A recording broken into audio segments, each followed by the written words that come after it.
mungkin bersesuaianlah dengan tema yang kita pilih, iaitu Malaysia Prihatin.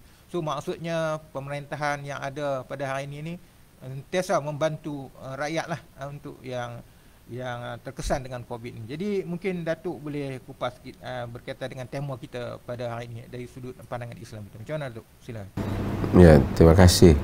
Slogan yang dikeluarkan oleh mana-mana pihak yang mewakili seolah itu yang patut dilakukan oleh rakyat di negara ini, iaitu Malaysia Prihatin. Kerana Malaysia sebuah negara, negara itu kita semualah di dalamnya, kan. Kalau kita balik, saya selalu mudah nak fahamkan orang Islam ni, kalau kita balik di akhirat kelak, dia tak ada Malaysia, Indonesia, negara yang beratur ialah kita di akhirat kelak, kan. Yang kalau kita, sebab tu kalau kita pilih negara, pasukan Malaysia, bukan negara Malaysia tu mari jalan. Orang Malaysia lah pergi ke situ, macam di Olimpik baru ni, bahawa Malaysia bertanding, bukan negara Malaysia tanah dia ke bukit dia datang, manusia yang datang. Negara itu ialah tanah yang diduduki dan manusia yang berada di dalamnya. Jadi apabila kita kata Malaysia prihatin, siapa nak prihatin? Kita lah nak kena prihatin. Kita nak prihatin kepada siapa, kan? Pertama ialah Islam ajar kita tak boleh tidur dalam kekenyangan dalam keadaan jiran kita lapar. Kita tak boleh menyusahkan orang lain. Hatta Islam menjadikan bahawasanya imatatul adha anit tariq, buang duri di jalan, minal iman, termasuk daripada iman, termasuk daripada iman. Ini buang duri, walaupun kita tak tahu yang nak jalan tu bukan mesti anak kita, bukan mesti bapa kita, bukan mesti saudara mara kita, tetapi buang duri di jalan adalah merupakan iman.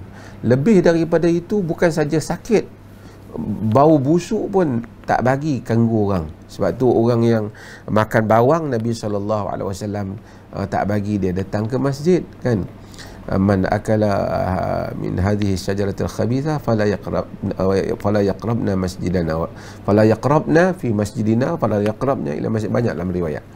Siapa yang makan daripada pokok ni, jangan dia menghampiri kami di masjid kami. Ni kenapa? Nanti orang akan bau busuk, ganggu orang. Demikian prihatinnya kita, kan. Alah, busuk bukan nak mati. Orang yang makan durian dia tak payah mari masjid. Sebab apa? Kerana betapa demikian agama mengajar bahawasanya kita hidup bersosial, kita hidup dengan menghormati keadaan dan menjaga kebajikan orang lain. Kita pergi dalam perhimpunan umum, bukan sahaja tak bagi orang busuk, disuruh kita memakai wangi-wangian. Kenapa? Supaya orang rasa selesa dengan kehadiran kita. Demikian halusnya keprihatinan yang diajar oleh Islam terhadap individu Muslim. Tak semesti ketika dia duduk di Malaysia, di mana saja apabila kita duduk, demikian sikap kita. Kita tak hadiri majlis. Sebab tu Nabi suruh kita bersugi. Kita nak pergi solat, kita bersugi. Tak suruh kita busuk mulut kita. Kita bergaul dengan isteri kita dan seumpamanya. Nabi SAW suruh kita elokkan diri kita. Isteri menghiasi dirinya untuk suami, suami juga demikian. Demikian kita dengan jiran, tetangga dan seumpamanya. Kalau demikian halusnya Islam dalam soal keprihatinan, bukan soal bagi makan, bukan soal angkat sakit, busuk pun tak nak, bahkan nak bagi selesa biar dia bau wangi, kan. Itu begitu sangat halus. Apatah lagi apabila kita fikir dalam keadaan kita menghadapi satu gejala yang besar ataupun wabak yang besar ini, wabak yang besar ini, yang menimpa negara kita. Maka semua orang mesti prihatin. Sekurang-kurangnya dia prihatin apa? Dia pelihara supaya dia tak menjadi faktor berjangkitnya kepada orang lain. Itu sekurang-kurangnya dia prihatin. Kadang-kadang orang ni dia fikir dia nak melawat mak dia. Dia melawat mak dia, satu hari dia merentas. Macam kita di Perlis ni, kan. Dia nak datang masuk ke dalam Perlis ni, dia kata dia ada kerja lah, urusan dia kecoh lah macam mana ke, dia tak kira. Akhirnya masuk, kita tengok kes kita di Kuala Perlis berapa banyak naik. Sebab apa? Sebab dia fikir diri dia fikir dia nak tengok adik-beradik dia. Akhirnya adik-beradik dia pun kena. Bukan saja adik-beradik dia, habis adik-beradik orang pun kena. Di sebelah jiran-jiran kampung pun kena. Ini soal manusia yang tak bertanggungjawab pada diri dia, pada satu hal tak bertanggungjawab kepada diri orang, dan dia rasa bahawasanya tak ada masalah apa, ia bukan orang tahu pun siapa buat, bukan masuk nama pun, tapi ia adalah satu dosa di sisi agama kerana kita telah menyakitkan Muslim yang lain. Apatah lagi kita tahu kalau kita dengan perbuatan kita itu kita membawa, kita jadi carrier kepada wabak yang mana akhirnya membunuh orang lain. Sedangkan Nabi SAW, kita tahu dalam hadis, tak benarkan orang apabila berlaku idza waqa'a ta'un bi ardin, apabila ta'un berlaku di satu bumi, tempat Nabi tak bagi kita pergi ke dalamnya dan Nabi tak bagi yang duduk di dalamnya keluar. Ini semua adalah tanda prihatin kita pada negara kita. Termasuklah yang lain jugalah. Saya nak sebut yang lain jugalah hal-hal prihatin ni. Setengah orang kita tengok dia naik kereta, dia buang sampah dia, buang sampah dia kira kereta dia bersih, jalan babitkan orang lain.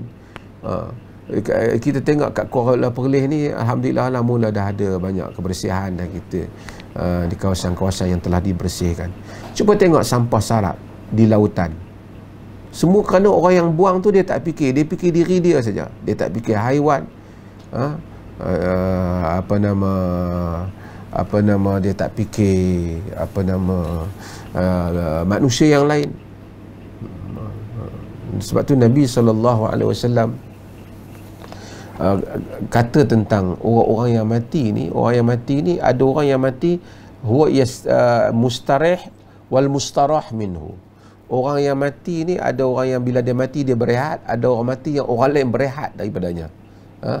Jadi sahabat tanya, apa mal mustarah minhu, siapa dia yang mana orang berehat daripadanya? Antara orang yang berehat daripadanya, dia tak rajul fajir, orang yang jahat. Bila orang yang jahat ni dia mati, yastarihu minhu, termasuk ad-dawab, kata Nabi, rehat daripadanya semua, asyajura wad dawab, pokok pun rehat, binatang pun rehat daripada dia, kan? Pasal apa? Kalau dia ada, dia musnahkan semua. Dalam hadis riwayat Imam Bukhari. Jadi manusia tentu dia juga rehat daripadanya,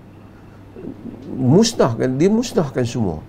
Jadi bila dia hidup, dia buang sampah, dia buang rosakkan alam. Ini semua adalah tanda dia rasa, kalau tanya dia, angkat bendera sayang negara, tapi dalam masa yang sama dia rosakkan negara dia. Ini tidak prihatin, kerana keprihatinan itu adalah merupakan ciri yang diajar oleh agama. Bukan soal slogan negara, tapi agama mengajar kita untuk melakukan hal itu, ya.